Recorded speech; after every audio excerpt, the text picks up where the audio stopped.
Bismillah ve salatu ve selamu ala Resulillah ve ala alihi ve sahbihi ve men vala. Jalal Suyuti rahmetullahi aleyhine Halifler Tarihi namlı kitabındaki dersimizdeki devamında bugün yanıla Ali raziyallahu anhu'nun bir kısım hayatıga münasebetlik mezmunlar sözünü atıdı. Bugünkü mezmunlar asasen Yahudiler bilen bolgan bir alakaları sözlenmekçe. İbn Asakir rahmetullahi aleyh Ali raziyallahu anhu'dan rivayet kılıngan bir mezmunda mundaq depdi. Bir Yahudi Ali raziyallahu anhu'nun huzuriga kelib deb so'rapdi ki, Parvardigarimiz Xudo qachondan beri bor bo'lgan debdi. Hazrat Ali raziyallahu anhu'nun rengi bir xil o'zgarib, sal bu savollarga ahmoqona savol bo'lg'achqa, sal rengi o'zgarib, sal chiroy o'zgardi-da, deb nayt mundaq deb javob berdi. Allohning bo'lgan vaqti yo'q bo'lgan. O Allah ezelden boğan ki buluş diyen nersi yok vaktin tat boğan dedi. Allah şekilsiz halette boğan. O Allah burun mu batı bundan kimi buludu. Yani Allah'ın buluşunun başlanışı yok ve nihayeti ahirleşi yok. Yani çıkı yok halette boğan dedi. Allah boğan ki bütün çek çigiralar yok algan deydi. Yani beşiliniş, ahirliniş noktası yok boğan. Yani ezeli halette boğan da. Demek o Allah her kanda gayının, her kanda çek çigira çekliminin en ahirki çeki deydi. Şunu da bu Yahudi bu sualda təsirlenip Müslüman boğan deydi. Bu sualda biz şunu düşünüp alalımız. Her kanda nersinki ma'lum bir çeki buludu. Yani zaman, makan, ufkun buludu. Her kanda nersi başlanğan vaqt buludu. Başlanğan vaqtının özüyle birge başlanğan bir makan buludu. Qandaq makan bolsun? Bir makan buludu da. Lekin Allah Teala'ga bu sifat düşmeydi. Allah şu makansız, zamansız vaqtın taat mevcut dedi demekçi. Yani bir Yahudi bilen Ali raziyallahu anhu'nunki emir xilafet vaqtidagi keleni arsız bo'lgan bir sud meselesi. Darraj degan alim o'ziniki mashhur Juzi nomli kitobida Meysere Shurayhil Qozidan majhulroq bir sanatlar rivoyat qilib, Shurayhil Qozi ayni vaqtdagi eng danglik uzun yil qozi bo'lgan danglik qozi. O'zi tabiin Özü Yemen'de nayet akıllık, zeki adam boğuşka Ömer ibn Hattab bu kişini mecburi qazi qilgan. Çünkü bunun nayet akıl, idraki, parasitini təsirlenip. Hem de Ali raziyallahu anhu Seffeyn uruşuq bağanda, hem de Irak'taki evvel bu. O adam özünki bir çapını juturup koyaptı. Bu yerdeki çapan da cenk kiyimi, savut kiyimi hem de. Uruş tükkan vaxtıda köpek kilip qaytıp gelgendeyken bu savut kiyim, şu köpekteki bir Yahudinin qışıda bo'lganda shu uchratganda Yahudiga debdiki bu savut mening chopinim men uni kimga bermagan va sotmagandim deb o'zining haqqini talab qilibdi. Hamda bu savut kiyimlar shu mezgilida bugungi davrdagi bir tankidek rolvada hamda shu vaqtga eng ilg'or jang kiyimi bir qurol sifatida hamda. Yahudi debdiki bu savut mening qo'limda. Undaqda biz qazinin qışığı barayla debdi. Şuna bilen Ali raziyallahu anhu kelib Shurayhning yenida o'tiribdi. Va mundaq deb gapibdi-da, gap boshlabdi-da. Agar meningki shu da'vogarim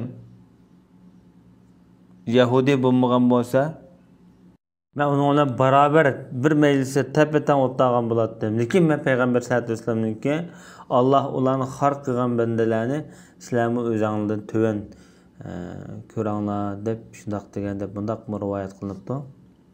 Bundan nima chiqadi degan vaqtda o'ziniki bundaq bir izzatini, iftixorini saqlashni dushmanning oldida huzurida o'zining izzatini, iftixorini saqlashni o'rgatyapti bu odam.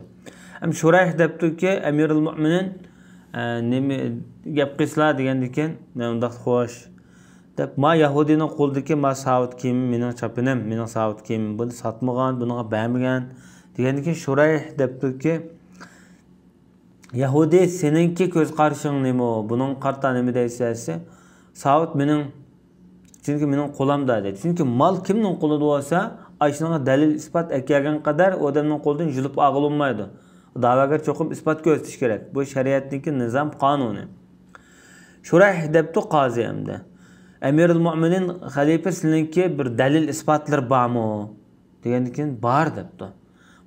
Qambar bor, Qambar degan o'ziningki quli, xizmatchisi. Hasan bor, bu ishga guvohlik berdi, chopon mening degandan keyin Shurayh qozi bala dada guvohlik qilsa bo'lmaydi debdi. Shuni Ali roziyallohu anhu debdi. Bir cennet ehlidan deb bishorat berilgan bir odamning guvohligi durust emasmi?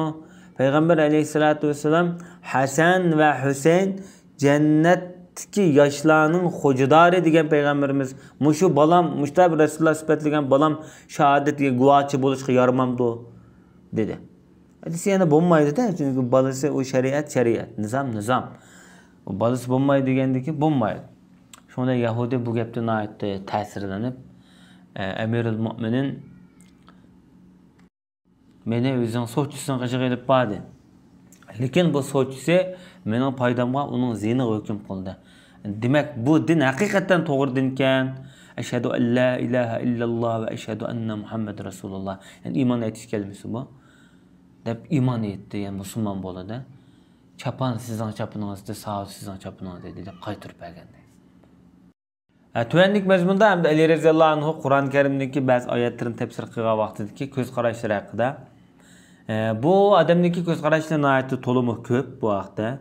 Bu bizning At-Tafsirul Musnad nomli kitobimizda o'z sanatlari bilan bu Jaloliddin Suyutiyning Ad-Durrul Mansur va undan boshqa tafsir kitoblari bor. Shu kitoblarda nihoyatda to'liq tafsillar bayon qilingan bu mazmunlar. Shunaq bo'lsa, qisqacha bir o'rnak shaklda İbn Sa'd'dan rivoyat qilingan bir mazmunda Ali roziyallohu anhu shunaq degan ekan. Har qanday bir oyat tushgan bo'lsa, shu oyatningki nim sababdan, qayerda, kimga tushganligini men bilatdim. Alloh taolo menga nihoyat dona bir hakim bir qalbni, dilni, angliq bir dilni, notiq so'zman bir tilni baxshandi bergan, ata qilgan deb shunaq degan o'zi sifatlagan. Ya'ni o'zidagi berilgan hikmatni bu yerda so'zlab bildiryapti. İbn Sa'd ve ulardan başka kişiler Ebu Tufayl degan bir ravida rivoyat qilinishicha Ali roziyallohu anhu shunaq degan ekan. Allohning kitobi haqidagi mazmunlar bo'lsa, mendan so'ranglar. Chunki har qanday oyat kechada tushdimi, kunduzi tushdimi, yo kang dalada tushdimi, yo tog'da tushdimi, men to'liq yaxshi bilaman degan. Abu Davud Muhammad ibn Sirin degan kishi rivoyat qilgan bir mazmunda Payg'ambar sollallohu alayhi vasallam o'lib ketgan vaqtida Ali roziyallohu anhu Abu Bakrga bayat qilishda bir oz boshqa sahobalar qilgan vaqtida sal kechik turibdi. Abu Bakr ushqishib, meniki xilofatimni yoki mening hokimiyat beshiq chiqqanligimni sen yoqtirmadingmi degandan keyin Ali roziyallohu anhu javoban yo'q, undaq emas. Lekin men o'zimga va'da qasam qilib namoz qilib chiqaman, kiyimimni kiyib. Bo'lmagan ahvolda men shu uyda turib, shu Qur'onni to'playman. Ya'ni deyishcha ba'zilarniki o Qur'onniki bunda tush tartibi, nozil bo'lgan tartib bo'yicha Qur'onni bunda to'plab, yig'ib, shuningga ba'zi tafsirlarni bergan deyilibdi. Muhammadniki deyishcha, hamda Muhammad ibn Sirinniki. Agar shu kitob bir odamniki qo'liga tushsa, shu kitob bo'lsa, uning nihoyat zo'r ilm bo'lgan bo'ladi deb shunday tasvirlangan bu kitob menda. Demek sahabalar ichida Qur'onniki shu ilmiga munosabatlik, Qur'on ilmiga eng pishiq sahaba qatoridan hisoblanadi. Nihoyat qisqa, nihoyat badiiy so'zlardan bu odamniki bundoq degan bir ishga tizlam qaror chiqarib qaror bekitib o'tish bu shu inson qilgan yomon gumondir deb shundoq degan. Buni Abu Shayx ibn Hayyon degan odam o'zining kitobida bayon qilgan hamda.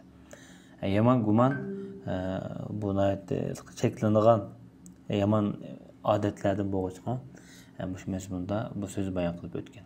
Bu odamniki hikmat durdonlardan yaqin odam degan agar nasib sen bilan urug' tuqqan bo'lmasmi, do'stlik rishtasi yaqin qilgan odam haqiqiy yaqin odamdir. Yiroq odam degan sening urug' tuqqaning bo'lsa-mu, gin adovat yiroqlashtirgan odam haqiqiy yiroq odamdir. Shunaqa degan. Odamniki mush tiniga, jasdiga mush qo'l eng yaqindir. Qo'l buzilsa kesildir. Bu kesilsa qo'l kesilgandan keyin ish bitdi. Uning keraklik vaqti, keraklik ishi tugdi. qo'l kesilgandan keyin boshqa a'zolarning ro'lig'imi xillab ta'sir ko'rsin demoqchi. Buni Abu Nuaym bayon qilgan. Bu odam yana bundoq deydi, 5 nasihat bor, shu 5 nasihatni mendan nati ching egallanglar deb shunday degan. Bu 5 nasihat tuvandikchi bo'lib, bir odam o'zini faqat gunohdan qo'rqsin. Umid qilmoqchi bo'lsa, faqat Allohdan umidvor bo'lsin. Yani odamga qalbini bog'lab qo'ydigan, umidni bog'lab qo'ydigan avval bo'lmasin. Bilmagan odam ugunib so'rashdan yoki ugunishdan hayo qilmasin. Bilmagan narsa so'ralgan vaqtida Alloh biladi degan kelimadan hayo qilmasin. Ya'ni bilmaydigan narsani bilmayman desin. Bilmaydigan narsani hayo qilib, tatinib, bilitim deb uni ezveylab, bildigandek qatorda yoki bildigandek tushunchada yoki boshqalarga bildigandek bunda tuyg'u berdigan, unda gap o'tadigan ishni qilmasin deydi. Bu odamniki bu demakchi bo'lganda tabiiy rohatlik bo'lsin demakda, hamda qalbi, dili ham jihatdan. Hamda sabr iymonning jumlasidan bo'lib, sabr nimaga o'xshaydi desa, bir odamniki tenidagi bir boshga o'xshaydi. Hamda sabr ketsa iymon yo'qaydi. Chunki bosh ketsa butun tan yo'qaydi. Boshi kesgandan keyin odamniki qolgan a'zolar hammasi o'ladi, tanglam. Shunga o'xshash sabr ketsa odamniki iymonmi ketadi dedi. Buni Said ibn Mansur Sunan nomli kitoblarda bayon qilib o'tgan. Bu yerdagi sabr tushunchamiz xilma-xil, ammo sabr to'g'riliq berilgan eng yaxshi ta'bir Imom G'azali rahmatullohi alayhiningki bir so'zi.